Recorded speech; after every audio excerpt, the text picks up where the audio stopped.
Dok, paano nga ba tumataas ang triglyceride ko sa loob ng katawan?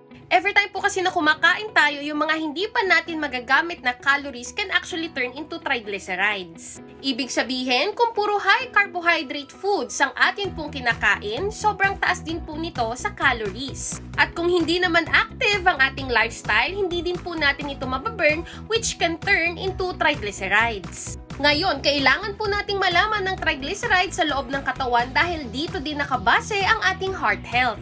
At kung mataas na nga po ang triglycerides sa dugo, it is also an indication of hardening of arteries at pwedeng dumiretso sa pagkapal ng bara sa daluyan ng dugo na pwedeng mag-lead into heart attack, stroke, and acute inflammation, specifically pancreatitis. So ano po yung mga dapat natin gawin? Number 1, of course, choose healthier fats. Instead of taking red meat, lalo na yung mga prito at matataba, palitan po natin ito ng mga omega-3 fatty acid like salmon, tuna, mackerel, avocado, and olive oil.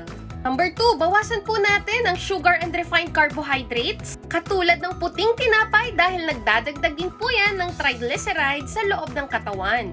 Dark green leafy veggies, talbos, kangkong, pechay, malunggay, at mga prutas, wag lang sobrang hinog ang dapat po ninyong kainin. Number 3, of course, exercise regularly because it can also boost good cholesterol. And number 4, bawasan nyo na po ang pag-inom ng alcohol. Dahil ang alcohol ay mataas sa sugar and calories which can lead to high triglycerides. Prevention is always better than cure. Stay healthy po!